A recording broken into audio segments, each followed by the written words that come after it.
السلام عليكم ورحمة الله وبركاته. جينا لكم فيديو جديد. قبل ما نتكلم على أي حاجة بنسال الصلاة على سيدنا محمد عليه أفضل الصلاة والسلام. تقدر إخواتنا في فلسطين اللهم انصرهم اللهم آمين. كل سنة وأنتم طيبين بمناسبة العيد الأضحى المبارك. كل عام وأنتم بخير.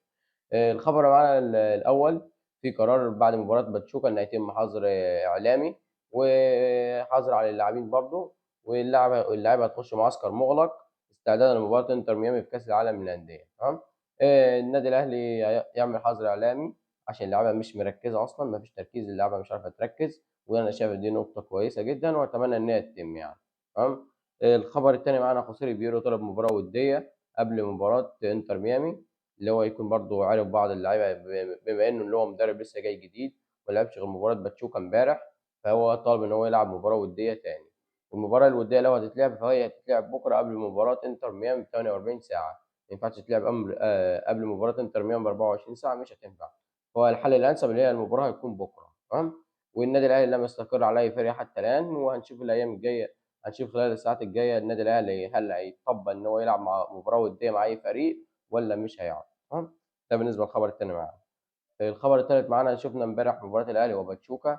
بالنسبة لي كانت أفضل لاعيبة في المباراة محمود حسن تريزيجيه. تمام. وعندك حمدي فتحي وأحمد رمضان بيكهام كانوا من أفضل اللعيبة في المباراة، ومحمد رمضان كان كويس أحيانًا، على فترات كان محمد بن رمضان كان كويس.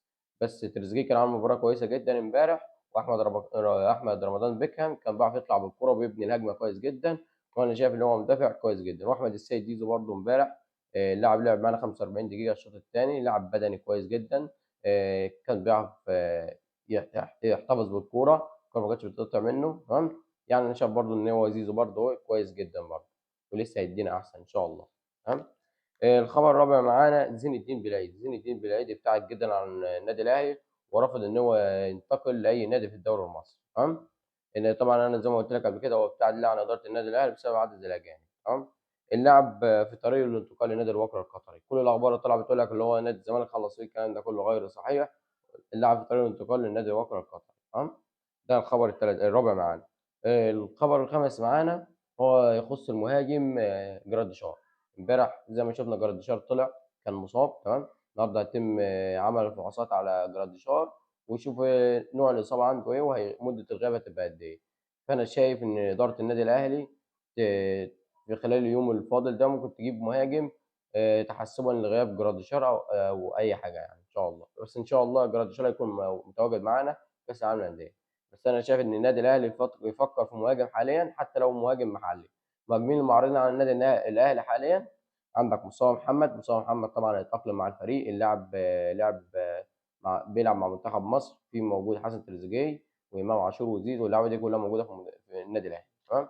هو مصطفى محمد هيتأقلم مع الفريق بسرعة. تمام. اللاعب التاني أسامة فيصل. أسامة فيصل معروض برضه على إدارة النادي الأهلي، والنادي الأهلي يقدر يخلّص فيه في أي وقت. تمام. بس المشكلة في أسامة فيصل اللي هو لمّا بيلعب في نادي جماهيري ما بيدّيش زي ما بيدّي لمّا بيلعب في نادي مش جماهيري. تمام. دي مشكلة أسامة فيصل.